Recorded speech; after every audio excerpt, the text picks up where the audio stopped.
Tak ahoj, vítajte na kanáli For Work and Fun a v dnešnom videu sa pozrieme, ako som vymenil čerpadlo od renomovaného výrobcu Kercher BP3 Home and Garden za vodárničku od firmy Parkside. Takže poďme na to.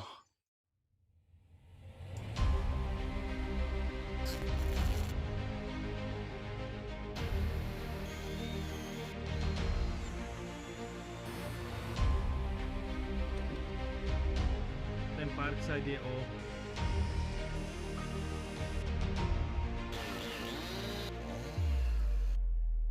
poruchy na domácich vodárniach sú dosť častým problémom a určite mnoho z vás pozná, ak sa pokazí domáca vodáreň. Je to dosť problém a práve tento problém som riešil prednedávnom ja, keď sa mi pokazilo moje čerpadlo, ktoré používam, alebo ktoré som teda používal 5 rokov a 3 mesiace. Môžete vidieť, je to čerpadlo od Kercher. Je to model s označením BP3 Home and Garden, ktorý mal v základe 5-ročnú záruku. No a samozrejme toto čerpadielko som chcel zoservisovať, pretože po celú dobu 5 rokoch slúžilo veľmi dobre. No a po 5 rokoch a 3 mesiacoch skonalo, takže som ho chcel zaniesť do servisu na pozáručný servis. No a v servise ma upozornili, že na tento model čerpadla BP3 Home and Garden nerobia pozáručný servis, pretože oprava je nerentabilná. A myslím, že je to jednorázovka, takže ho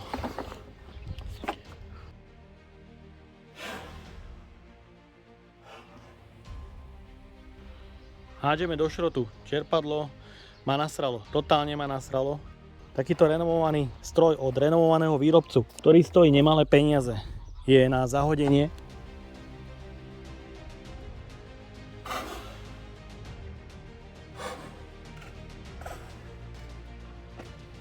A Kercher čerpadlo už nechcem vidieť nikdy v živote v mojej domácnosti.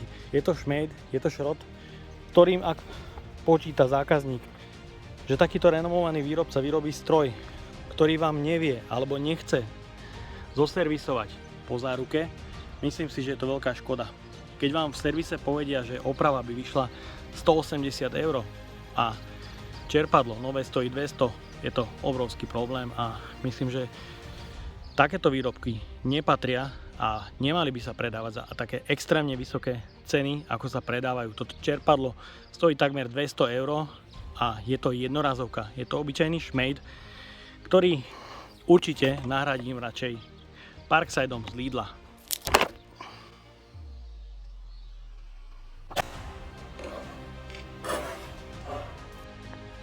Takže Kercher čerpadlo už nikdy viac, naozaj nekupujte to. Je to vyslovene šmejd na chvíľu.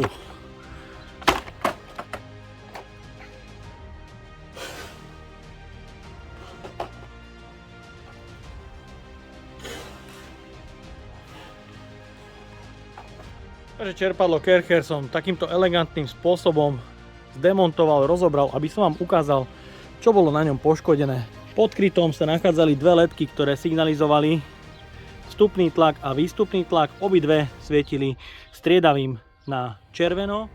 No a príčinou poruchy bola táto doska, ktorá je obhorená.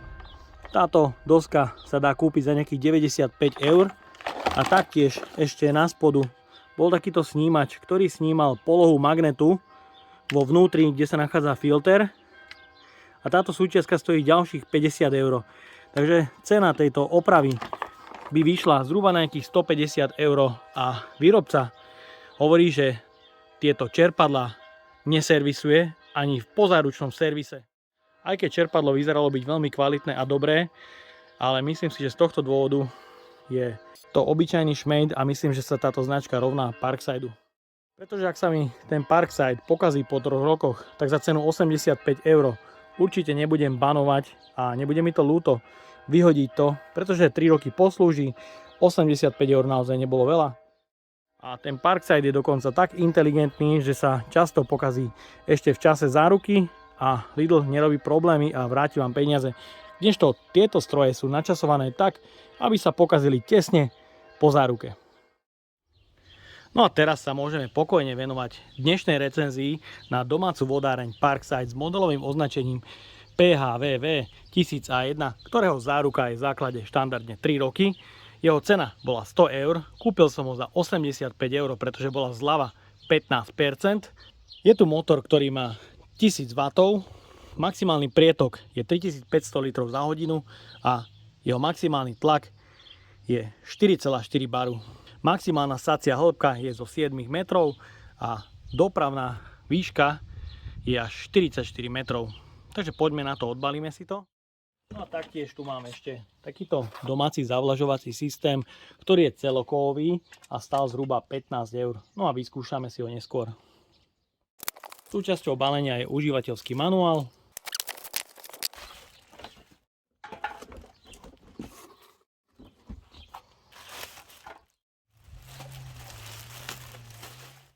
Táto domáca vodárnička je naozaj veľmi malinká, môžete vidieť motor, ktorý má maximálny výkon 1000 W.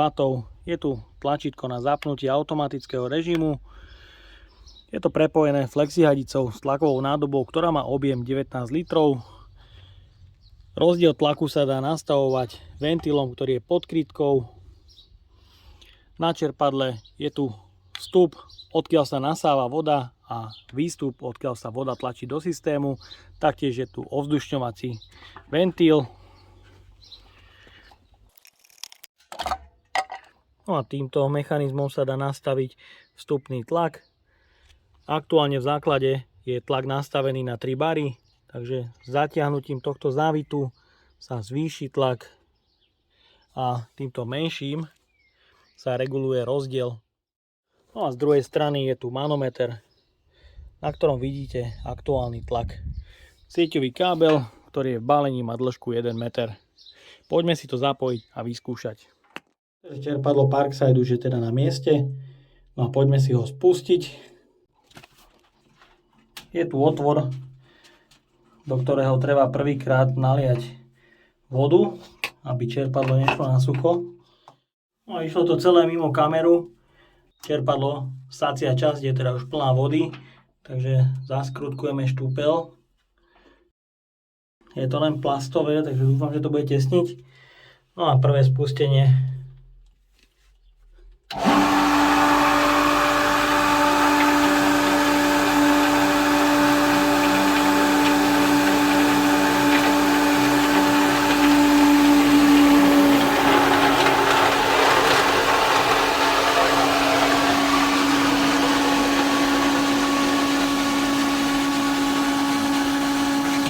Vyzerá, že všetko je v poriadku, systém sa dotlakoval a ja si ešte skontrolujem nejakú tú netesnosť, ktorá sa môže vyskytnúť.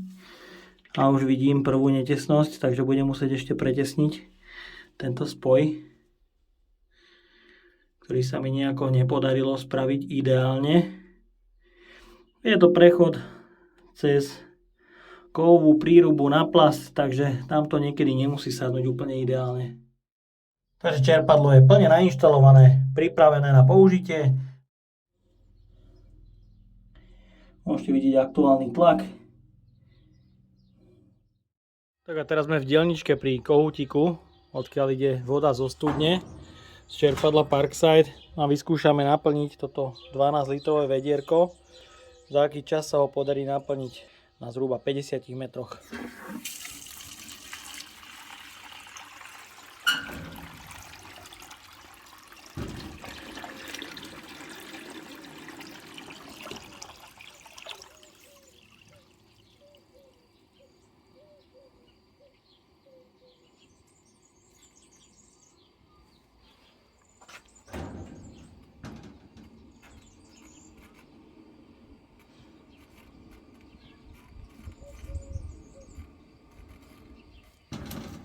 Stop, 12 litrov vody načerpanej. A sledujme tlak.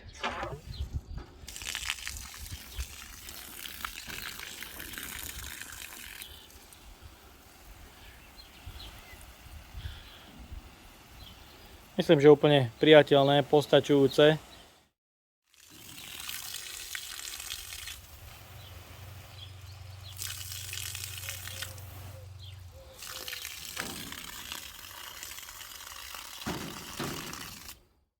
Takže aktuálne skúšam nastaviť a zvýšiť pracovný tlak čerpadla.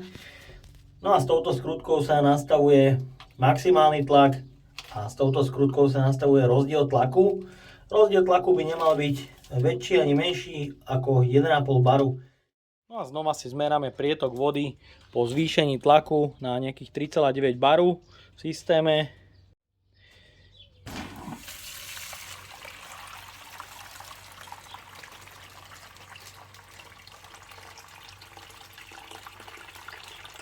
A vy to budete vidieť časomieru na stopkách.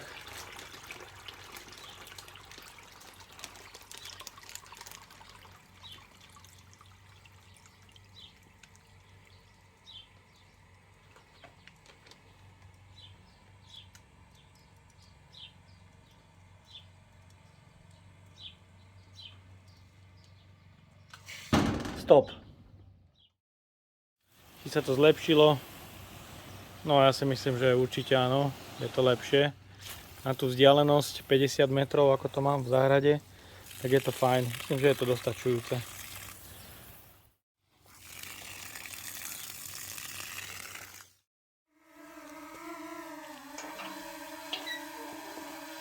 Parkside je už namontovaná v studničke, je plne funkčná a myslím, že postačí, na nejaký ten čas bude určite dobrá. No a poďme, vyskúšame ju v záhrade na zavlažovaní. Aktuálne sme na mieste, ktoré je vzdialené zhruba 50 metrov od vodárničky. No a ideme si spustiť vodu do dielne. Takže tu sa nachádza ventil, s ktorým si pustím zavlažovanie v záhrade. Takže vodáreň aktuálne zapnutá a záhrada sa už zavlažuje. Takže poďme na to, ideme do záhradky, vyskúšame zavlažovanie. Pozrieme sa na to zhora, ako vodárnička stíha. Takže aktuálne môžete vidieť čerpadlo už v záhrade v akcii, takže aj zavlažovač, ktorý som kúpil za zhruba nejakých 15 eur. A myslím, že vynikajúca vec. Ak je treba zavlažiť nejaký kus záhradky, tak si myslím, že takéto čerpadielka a taktiež takéto postrekovače sú úplne ideálne, pretože tento dáždik pre ne je úplne ideálny. Nie je to nejaká návalová voda, ale je to len jemné rozprašovanie, jemné roztrekovanie, ktoré je úplne ideálne pre jarnú zeleninku. No a ja dúfam, že sa vám dnešné video páčilo. Ak by ste ma aj vy chceli podporiť finančným príspevkom, dole do popisu vkladám link na PayPal Donate. No a odo mňa je to na dnes všetko. Ak sa vám toto video páčilo, dajte like, potvrďte odber a zvonček, aby vám už neušlo ďalšie video. Ahoj!